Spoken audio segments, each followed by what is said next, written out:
topics and opinions expressed in the following show are solely those of the host and their guests and not those of W4CY Radio, its employees, or affiliates.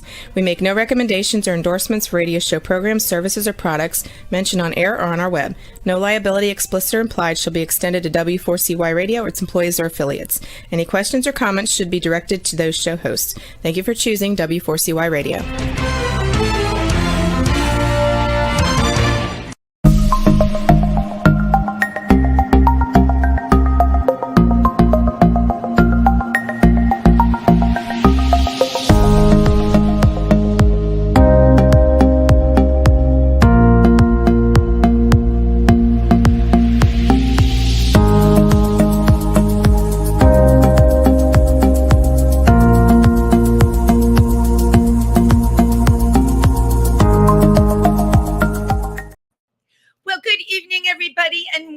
To Triversity Talk. How is everyone this evening going? Wow, huh? We just all woke up this morning and it was a different world, wasn't it? It was. I mean, last week we were talking about how exciting Halloween was going to be. And by the way, everybody who's stopped by Triversity, our LGBTQ located on Harford Street in Milford, Pennsylvania. We hope you had a good time. We had a lot of candy. I heard. I was not there myself because I was working on something else, but I hope you all enjoyed dropping into the center. And speaking of our center, I know that we had some open hours today. And if anybody needed someone to talk to or just to sit with other people of like-mindedness, that's why we are there for you. And check on our website, of course, for our open hours. Triversity is located in Milford, Pennsylvania. And yes, we are absolutely there for you. So in lieu of everything that's been going on in the last 24 hours, and I'll just put it that way, really got me thinking about this month. November is Transgender Awareness Month, a very important month, with November 20th being Transgender Remembrance Day. But going through all of this in my head in lieu of historically what has been going on, I'm really thrilled to welcome the guest I have here tonight. Our guest tonight is the author of the book, You Don't Suck, How to Overcome Imposter Syndrome. They run seminars, they run webinars, and they know how to deal with trauma. How perfect is that? Because quite frankly, I'm a little traumatized myself. So without further ado, please welcome our amazing guest, author Max Masure. Hi everyone. Max, thank you. I'm so happy to have you on tonight. Did I pronounce your last name correctly? You actually did. A lot of people do not. So yeah, Masure is the French way to do it. So it is French. I was doing my best. French is easier for me than Spanish. What I do to the Spanish language and not getting the role, and I have a friend who's Spanish who tried to work with me on that. I tried to tell them there's something anatomically not right. In the back of my throat, I'm sure of it, because I can never get that role. But you and I met at the Generations Project. How long ago? That probably 7 years ago. We probably met 7 years ago. Yeah. You impressed me so much then. So did the Generations Project. For those of you who don't know what the Generations Project is, they are located out of New York, but they do workshops actually everywhere. And the workshops are writing workshops. And then at the end of it, it's 6 weeks. At the end of it, you get up and present whatever the topic is given. And it really deals with absolutely everything that people feel and experience in the LGBTQ community. So it's really special. You can find them online. That's the Generations Project. So that's where I met Max and so many other great people. And I'm glad that you and I were able to reconnect here. Since I met you there, you've written a book. Yeah, and actually the Generation Project was definitely like the seed of it, because working with them, like they do workshops on storytelling and how trans people, queer people can own their own story and write their story, say their story. And so definitely the workshops I did with them 7 years ago are definitely the reason why I'm writing now and how I published my first book 2 years ago. Definitely. That's really so incredible, because when you think of all the people that have gone through their program, which I may add is free, they work by sponsors and donations only. What a gift they give to people. And I one of the workshops I ended up mentoring was for transgender people. It came after you, but of course the stories were freaking incredible.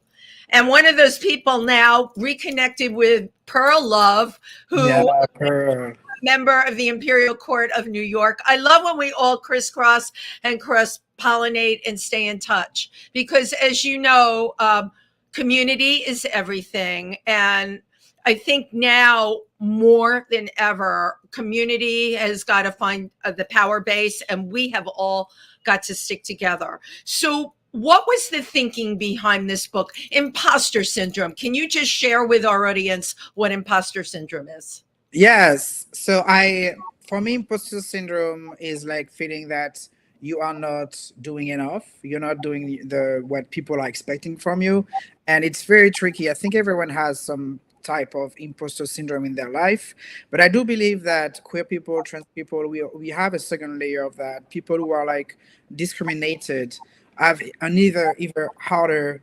obstacle with imposter syndrome because the whole society, the white supremacy society, is really like putting us under what we should be, and it's hard to get out of this. It's hard to like be your strong self. Well, you're talking about the label.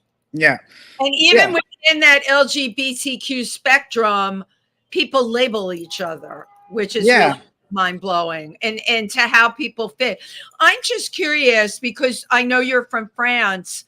Can you just draw a difference from French imposter syndrome as opposed to imposter syndrome in the United States from your perspective? Yeah, so when I was still living in France, I moved here 13 years ago. And when I was living in France, I was not out as a trans person yet. So I was still living as a woman. And the French culture is very misogynist and very, like, I never felt like I was good enough. And I felt very, even on the streets of Paris, being a woman is not safe. Like, you always have comments and it's catcalling everywhere. So I was really, yeah, I was really put down a lot. And when you understand now that I'm a trans masculine person, that was a layer on top of that of like, I was not me. And I was not me at all. And so I think there's like difficulty already as a woman to be as good as you could be. There's a lot of barriers for that in France. Which when I visited New York first time, I really felt in my bones that I could be whoever I wanted to be. And that proved to be true because a few years after I moved here, I discovered finally that I was trans, and I found this amazing, vivid queer community here. And I don't think I would have come out in France if there was not that community, right? Well, I, you had the support here. It's interesting because I'm asking you because I don't know anything. I mean, of course, I have LGBTQ friends from France, but I never had anyone tell me, as you did right now, how misogynistic the males are in France. Italy, I would totally expect it in. it's very similar. It's very similar to that. Yeah. Yeah. And Right. Yeah, yeah, go on. I lived as a woman in New York before I came out as trans masculine, and the catcalling I received in New York was very tamed compared to what I had Wow. in Paris. So yeah, there's definitely like a way of being as like living as a woman in France, in Paris is very different than what I experienced here in New York. And yeah, being trans here, I think this is where I was meant to be. Yeah. Yeah, of course. And I hear that from everybody. And now more than ever, I feel very blessed to be here and very empowered to be here because of exactly what you said. You came here, you felt things were very, very accepting. Now, I'm just going to put a spin on it. I wonder if I had a transgender person from Paris, male to female, right, would be on here talking about how they're Yeah. catcalled and treated and not comfortable there, more comfortable here. Boy, it's Yeah. a cultural thing.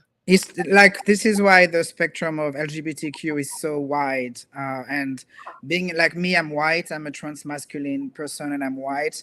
I definitely saw the shift of moving from a white woman to a white man. How people perceive me as I gain more privilege, and I use it for good, and I Oh, make yeah, sense for right. other people. But as a trans woman of color, a black trans woman, there's definitely less and less. Uh, Absolutely. like yeah, it is. I don't feel I feel safe because I'm masculine presenting. Let's be real. Like it's definitely make a difference. And I live both, right? I lived as a woman for 35 years. Yeah. Right, which would, of course, make you sensitive to the issues women go Yeah. through. I mean, and of course, being in the queer community, we're already all sensitive to a lot of those issues. But when you transitioned, in terms of how people related to you, what were some of the first things that you noticed? Oh yeah, I remember first few months of dressing more masculine and barely starting testosterone, but physically I was looking more masculine than ever. And I remember for like all my life, I used to walk close to other people in the street at night to feel safe as a woman, right? So I was still doing that, and at some point, this woman turned around and saw me behind her, and she grabbed her bag and started to walk faster and cross the street. And I was like, oh, I'm the creepy guy. I'm like, I was so too close to her. And then this is where I like started to shift. Oh, wait a second.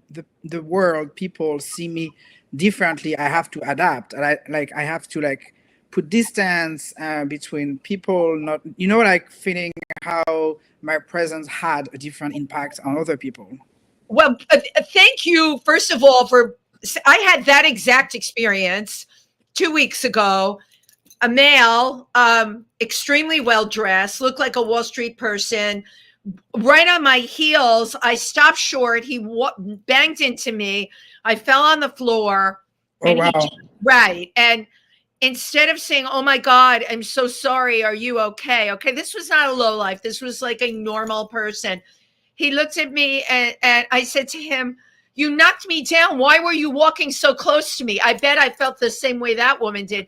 And he looked at me and he said, "Fuck you." That's what Oh, he said. my God. Right. You're saying, "Oh my God." And I'm saying, brace yourself. It's not going to affect you, but women, this is definitely coming down the pike for us right now, because that is definitely out there. It is interesting that that woman reacted to you that way because she saw a male hot on her heels and didn't know what to expect. And that realization for you at that moment, you're now perceived totally different. That's got Yeah. that's really like an eye opener, right?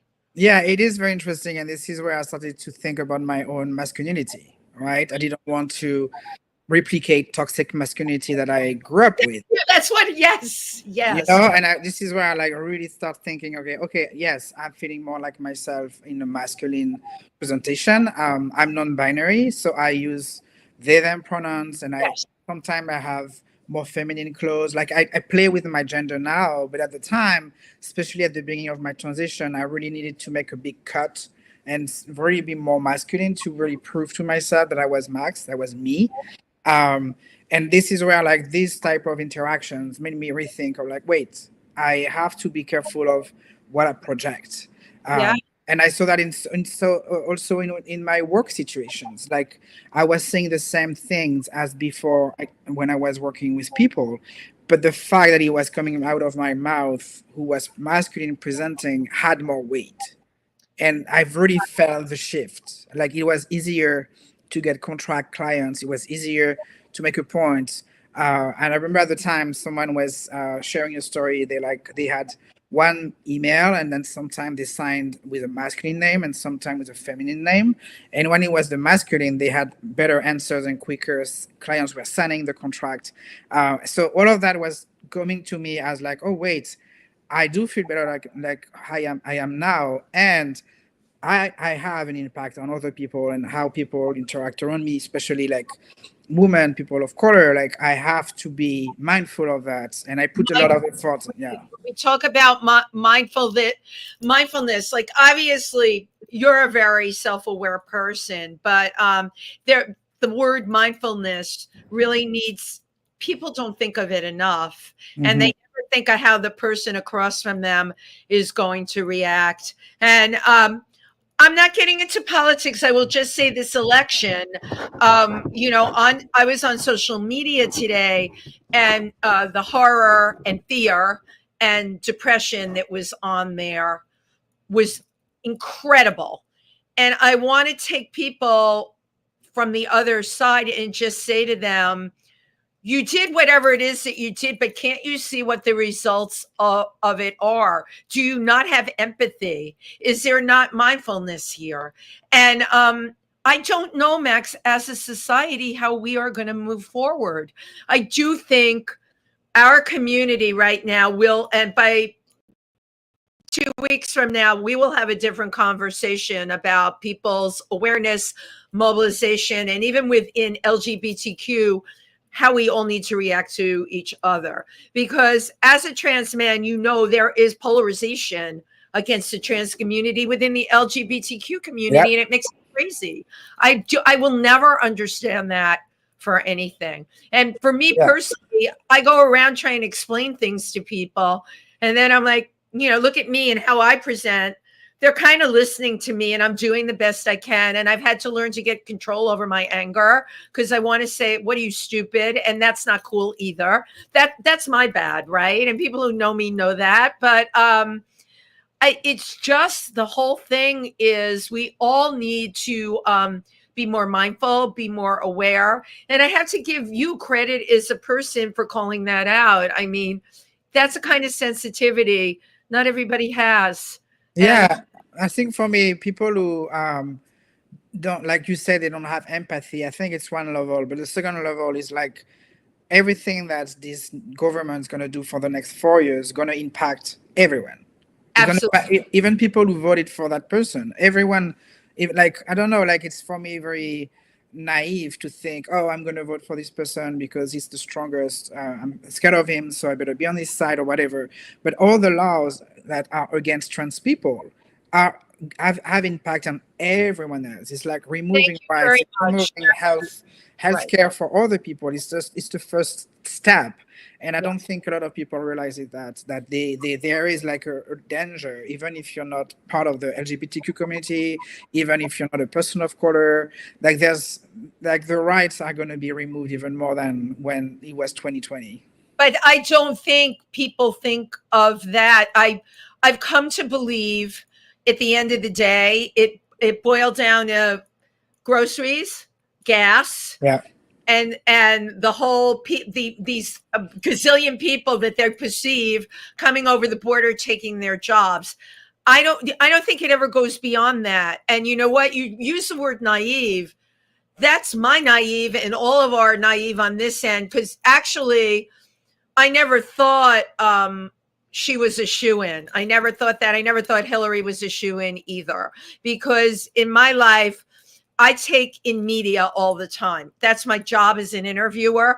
And I spent a lot of time on the other media and saw what people wrote. They were pissed off about quote unquote inflation. So they weren't thinking, Max, of any repercussions No. with the health care. They're certainly not thinking of trans people, not thinking of anything other than, God damn, my groceries are costing me more money and I pay $3.59 at the pump. And when you have a global brain, when you think globally as we do, it's a whole different story. But I've had to come to understand, because people say to me, how could they? I do understand how they could. It's not anything I would embrace or support, Yeah. but I do understand now how that could happen. And I made it a point to make myself understand that. Yeah, and for me, coming from France, in France, you vote for the president. One person is one vote, and Right. the way things are done in the US, it took me a while to understand that no, one vote is not one person, one vote.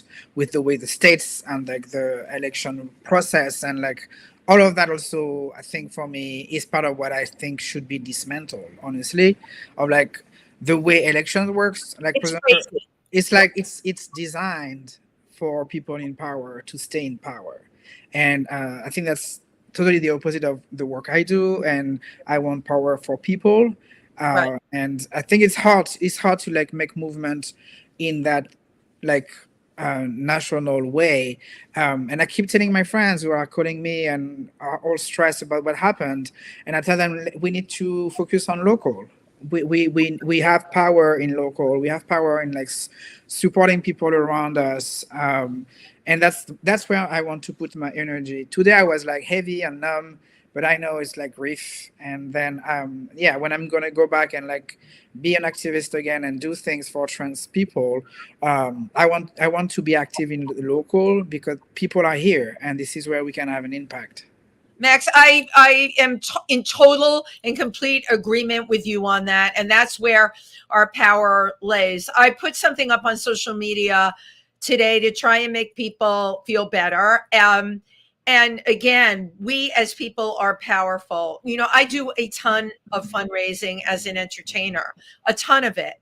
And that makes me feel powerful because the money I raise through organizations, you know, goes, we just did one with the Imperial Court of New York, Latin Explosion. That money went to the kids at Sylvia's Place. Yeah.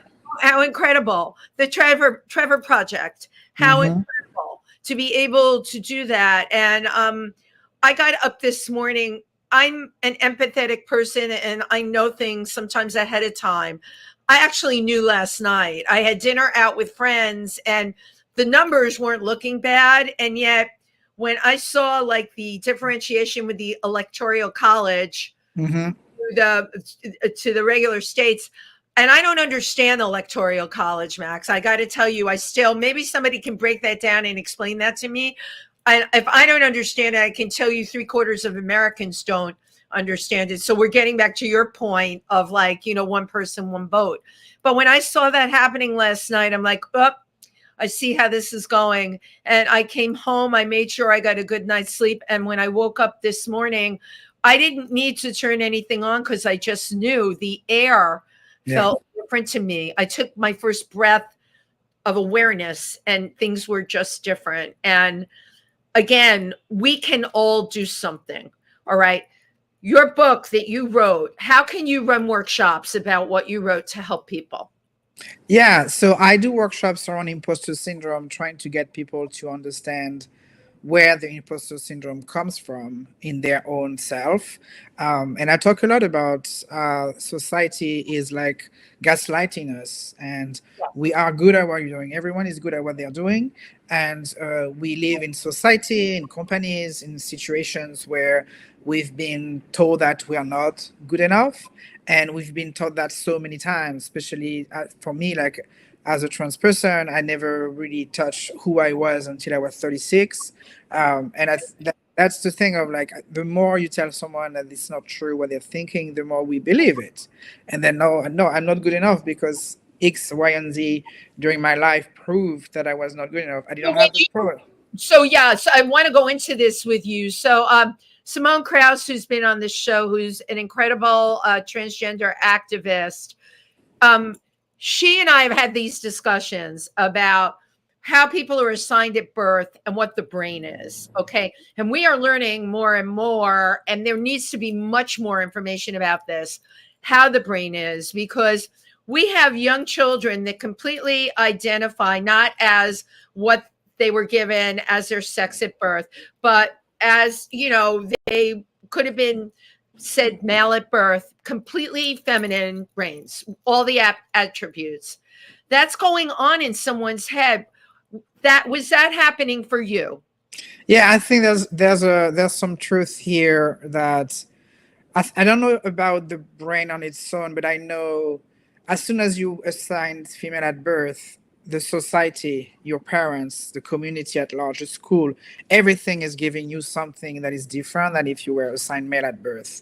So from the moment you first cry, you already are in a path of like, I would say manipulation. It's like manipulation of like what you can or can't do. Well, it's a standard. Yeah. You're already held to a standard Yeah.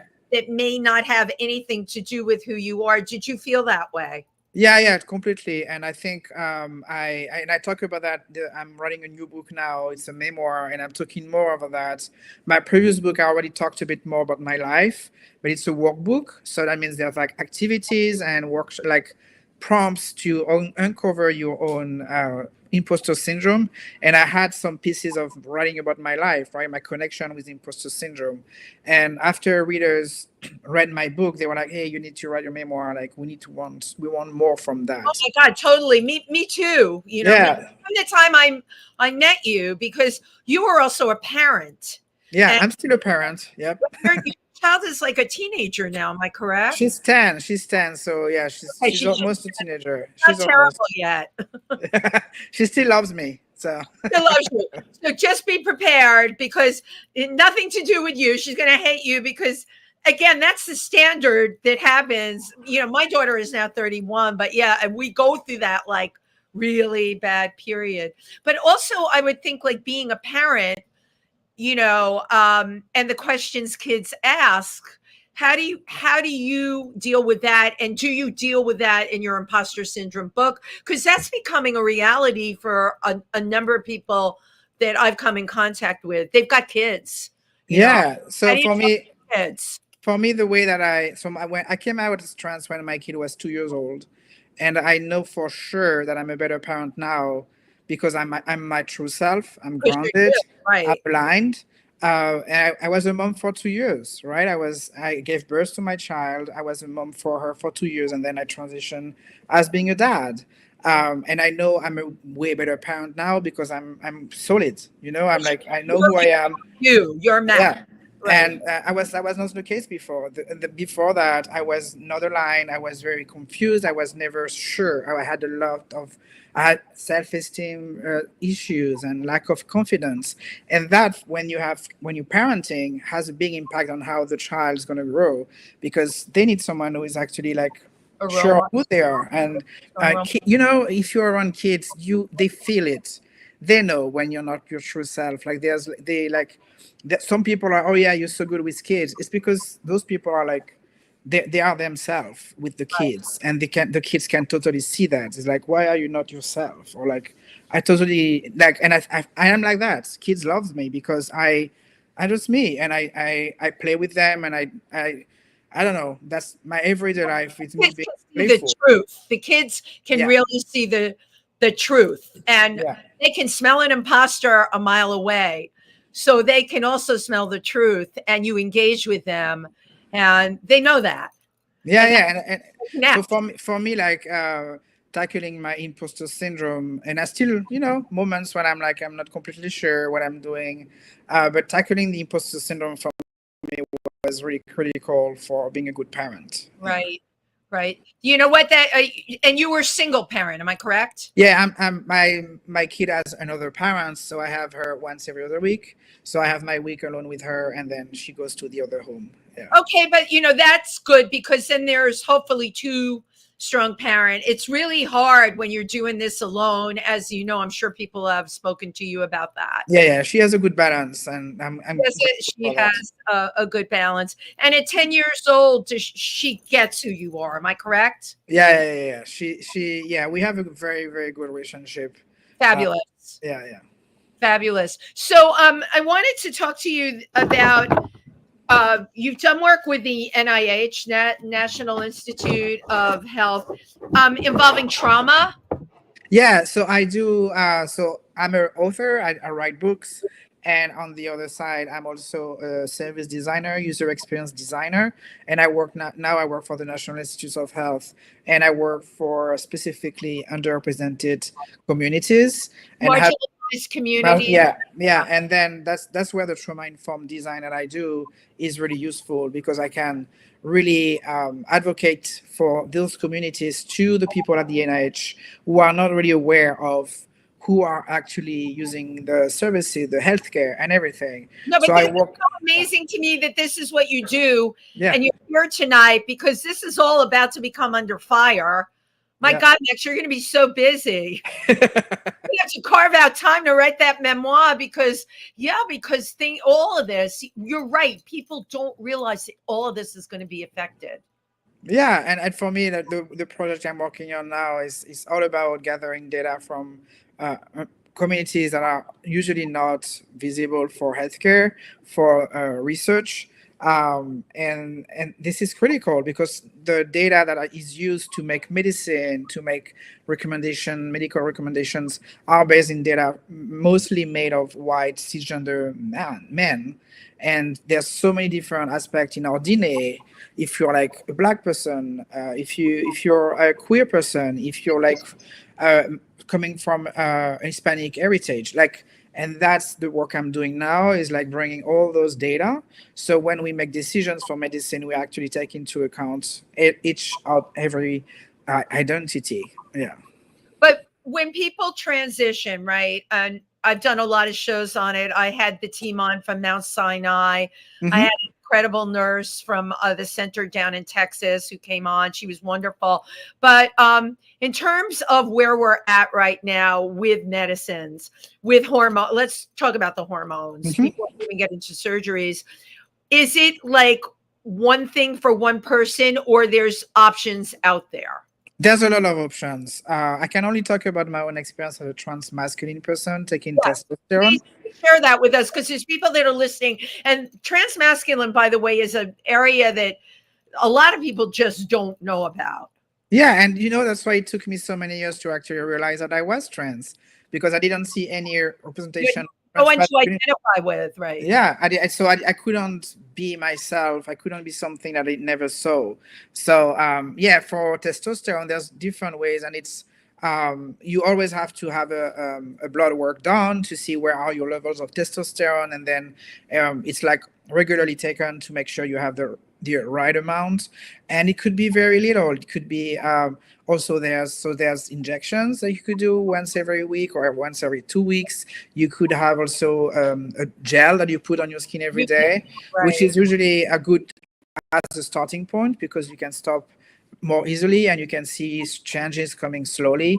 Right. I also heard there's another way when you have a pellet, a little pill that is inserted inside under your skin, so you don't have to do your shots. Like I think it's for 3 months, something like that. So you don't have to take care of that anymore. Makes it easier. Yeah, so that it's like it keeps like getting more and Evolving. more evolving, and yeah, and I can't talk about trans feminine and trans women experience, but there are also other a bunch of options for them too. Right. Well, do you get to talk about this out in the public and give workshops on this? Yeah, I actually do trans inclusion workshops, and I did that for a lot of healthcare companies and startups and schools. And I come with like very open-minded, and I want everyone when I do the workshop to be open-minded, and I really go very, very like I use very terms that are very understandable, and I really take people through. Digestible for Yeah, people. and I have exercises where I build empathy, so people who are not aware of trans lives can actually like get connected and understand more how it feels when you're not in your gender, how it feels when you finally get euphoria for being in your gender. Right. Yeah. And I have heard this story I do a lot of my programs are on transgender. They're all different.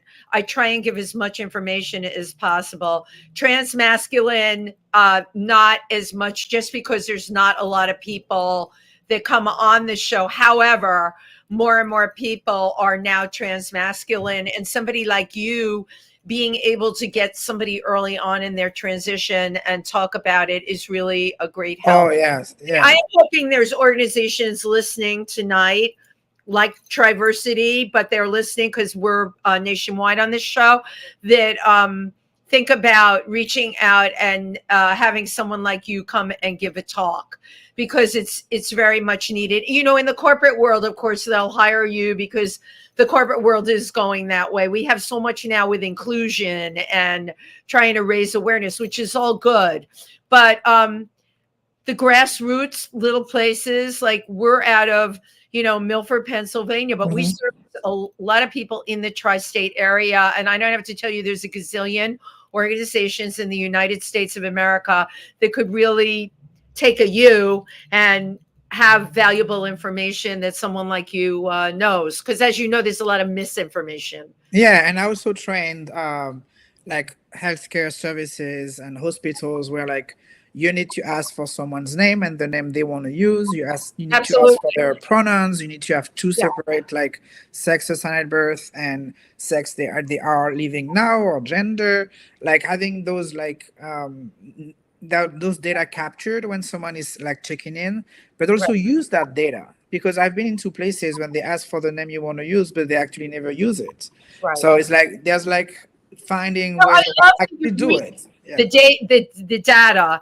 I was reading all tech stuff, and I'm like, oh boy, this is so far over my head. But you have broken it down, and are you being able to be there and do that? Because you're right, the people you're working with are not going to know this, and you're bringing a big gift to the party, by the way, by Mm. what you can add in terms of educating people. Now, you've worked with the Healing Schools Project. Would you tell us Mhm. what that's about? Yeah, so a few years ago, I joined a fellowship where we were doing. So it's like people who want to build a new project, and each year. So it's from the Robin Hood Labs, Blue Ridge Labs from Robin Hood, and every year there's like a theme, and Okay. there's like applications, and they keep like maybe 15 people, and the goal is always like a theme. Like for New York. So it's very New York based. And it's like for people who are from underrepresented communities in New York. And each year there's a theme. And I created the Healing School project during that fellowship with two other amazing people. And Wenimo Okaya is also, or is still working on that now. She's like thriving. She's doing that full time, and she's like raised millions of dollars. And she brings trauma informed care for teachers in schools. So she like create like circle of talk and like bringing meditation, bringing other ways for teacher of color, especially black teachers, to Yes. have the support like the mental health, the well-being care to continue to do the work. It's been wonderful, and I still talk to her regularly. Yeah. It's such incredible support. And you said it's affiliated with the Robin Hood Foundation? Yeah. It's like Very cool. Who came up with the concept of this project? we did like the way it works. We were paired with people, and then we came up with that project. So Wenimo was already working on that on her side, and she brought that as an idea. And Wow. with another person, Elle, we worked to build that, the three of us, and then expanded. And now it has a lot of funding, and it's beautiful. Well, I know, and that's amazing when you can take something from a concept, right, and to come on here and say, and now it has a lot of funding. Yeah. That's a great success, and a lot of people will be helped from that. You Yeah. were also involved with the What If Summit. Yes. I do a lot of conference. I do a lot of talks, and I do different topics. Either like I do a lot of trauma informed design and how to do user research and design with that lens of trauma informed.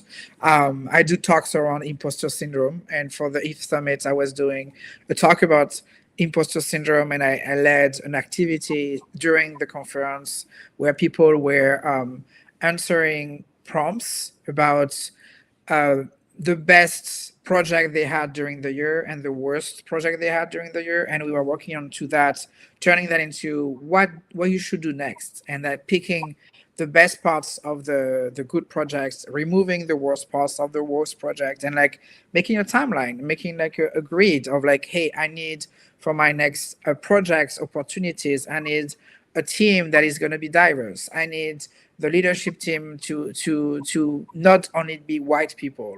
I need to be heard when I work. Like, and you make a list of what you need, and every time I do that workshop, and I also do coaching, so I do that one-on-one as well. And this one person was like, I have an interview on Monday, but I don't feel secure at all. I feel like I'm not going to be good. And I did that one session with her, and she had this, okay, I know my worth now. I know what I should say and not say or whatever. And she got the job. She got the job the next week. I mean, a success story, right? Yeah. How was that? Right. But you were the one that helped her find her confidence. Yes. I don't create anything really. It's No, just like but you helping people plug to like, it in. find your own strength, and I have the tools for that. Yeah. I'm curious from your experience, just dealing with transgender people, do you think that there's more self doubt because the person was starting out in the world one way and then is living now a totally different life, living their truth, living who they are? But is there still going to be an underlying doubt? Yes, I can't talk for every trans people, but I can talk about my own experience, right? And I think for me that was totally the case. Like I never felt, I didn't know I was feeling that bad until I came out, and I finally found alignment, and like, oh, that's why I was always anxious. That's why I was waking up every night not remembering how to breathe. Like I had anxiety attacks. Horrible. And that's a big shift when you finally your true self. But this is not the happy ending. It doesn't end here. Like with the government that we have and what happens in the world, we are constantly like diminished. Like the law that are passed, all the anti-trans law that passed in the past years, and the one that's gonna come with what happened All of those yesterday. bills that are on the table right now. Yeah, so it's like the society keeps telling us that we're not good enough, that Not we good should not enough. exist, and that takes a toll. That takes a toll, and it takes trends to like continue to be your true self, even though there's like big voices that are telling you no, you're not who you think you are. And I'm strong. I'm 43 years old, and I manage a lot of challenges in my life, but I keep thinking of the kids, right? I The younger kids who already know who they are. Like my kid is at school, and there's a bunch of trans kids at the school, and they're like 3, 4, 5 years old. And yes, at that age, and if you have the support from parents, from a school, to actually explore what you feel in that moment, that's beauty and that's freedom. But if you raised with parents or a school or society that completely avoid this and gaslight you into no, no, no, no, no, no, you're not like this, you're like that, then the kid's gonna grow into a version of themselves that is not their true self, which the way I was as a kid and as an adult. Yeah. So the rose colored glasses that I wear make me want to believe, because I know those kids, those children, and I want to believe, and the ones I know have amazing parents. I want to believe that there's going to be more and more and more of those parents, right? Because I'm meeting more and more and more of those children. And people have said to me, oh, do you think it's because people are more comfortable with that now? I personally don't think that. I just think there are more and more trans children now. And I think that this is something we need to take the gloves off about. And every single school needs to be schooled in education in this area. All Yeah, right. yeah, yeah. No And child should feel bad about themselves in school. That they shouldn't be freaked out about using the bathroom they want to use. And how do you deal with play dates and sleepovers? And we're talking about child to child. How much information you give another there's so many holes in this area, Max. Maybe it'll be somebody like yourself that'll come along and come up with a program as to how to address this, because we've got to. yeah, I created the LGBTQ committee at my kids' school because, like a couple of years ago, 3 years ago, I was like, oh, there's nothing in that school. There's nothing There's for queer nothing. people. There's nothing for trans kids, and I was really like upset. And at some point, I was like, wait, I should do it. That's Well, you can do it. You're the one that can do it. yeah. Not to put So everything on you, but you are the one that can do it. yeah, so I started that a couple of years ago, and now we're like second year, and we have program where like we have a budget that is from the PTA, and I bring speakers. We have workshops. We celebrate Coming Out Day. We celebrate that in Thank you. October earlier, and then we're gonna celebrate Trans Day of Visibility and Pride, and I'm gonna bring the Drag Queen Story Hour and Absolutely. some trans workshops and stuff like that. So I'm doing it, and uh, I think it's more people could do instead of like saying like, oh, my school is not inclusive. I think that I pushed a lot of doors, and like now I have the support of the administration of the school, and I think I can't just stay silent and not do anything. That's Of the way course, I it am. makes you an activist. But while we're having this conversation, I'm thinking like in New York City schools. I'm bringing up New York City because Triversity is in a rural area. It Yeah, is much, much, much harder to do the kinds of things we're talking about yeah. there. But in New York City, I would like to see the schools start a program where they have a U and a bunch of U's that are sent around to the schools to have these talks. And Yeah, there is actually, Wendy. There's the LGBTQ network. great, Is based out of Queens, but they go everywhere, and that's one of the workshop I'm gonna bring you. in February is coming from them. They also provide a lot of like materials for coming out day. For example, they like just for free. You can sign up, and they send you posters and little goodies and flags and stuff that you can give out. So Very cool. yeah, Yeah. that is the one I really rely on. P Flag is another one. What Uh, people like, yeah. yeah, and the Ackerman Institute, the Family Ackerman Institute. Also, like there's stuff happening, and I've been doing my own workshops, and I also like to call them out when there's a need. Yeah. So, Max, when you were young, all right, and having whatever feelings you were having, and then you transition at 36 on that journey, right? How did your family react to you early on? I'm talking about when you were a child, if you discuss these feelings, and then when you came to your actual transition. A number of people that have come on this show, late transitioners, right? What Yeah. I call a group over 50, have lost jobs, friends, Mhm. family. Yeah. What was it like for you, if you can just Yeah. quickly tell me So that? to answer first, when I was a kid. So when I was a kid, I was definitely more like a tomboy, but the French culture and the pressure my mom might have been at the time was like, no, no, no, no, you need to wear a dress, you need to do this. So I went that road because that's what my mom was believing in, and I didn't have the words. Honestly, I did not have the words of like expressing what I was feeling inside. I just wanted to be to don't have a t-shirt and run and play soccer. That's what I want. I No, want to be a kid. Simone were here, she would probably say the masculine part of your brain, because these are the discussions, and scientists, the masculine part of your brain was the overriding part of your brain, and that's why all those things were there. And yet here you were pushed down and said, no, you can't do that. You have to wear a dress and quote unquote be a girl. Yeah, so I that's how I grew up. That's that, and then I followed, and puberty hits, and oh yeah, obviously I'm a girl. I should be a girl. And then I never questioned again until I was way later and depressed and really like I was at the end of the rope when I really came out. It was not like a fun day. It was really just like what is my exit strategy? And this is where like I finally accepted that okay, well, maybe I'm not who I'm supposed to be. And when I came out at 36, I did lose some friends who didn't understand what was happening. My marriage didn't last.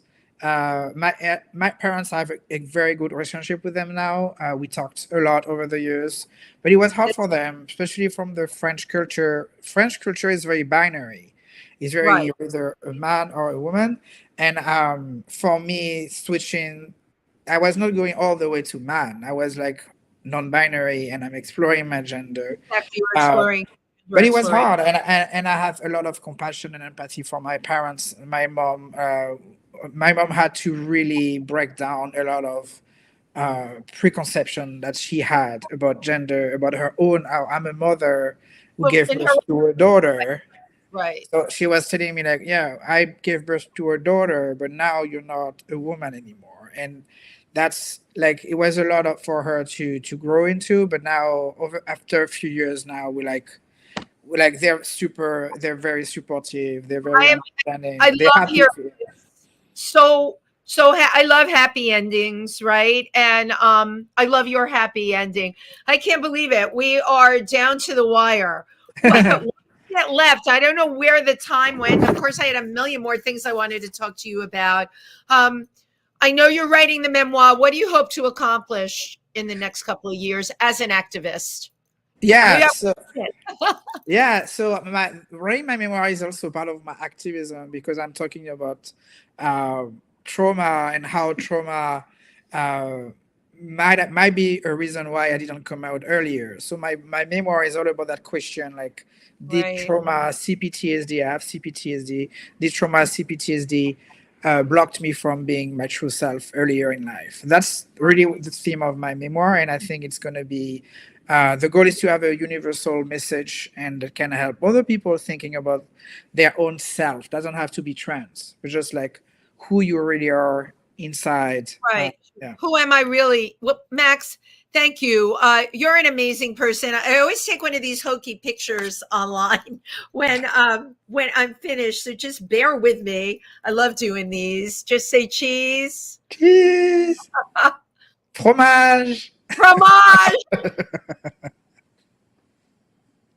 I am so glad we reconnected. I'm so glad we reconnected here. I would love to have the LGBTQ organization that is going into the schools. I'd love to have them on the show.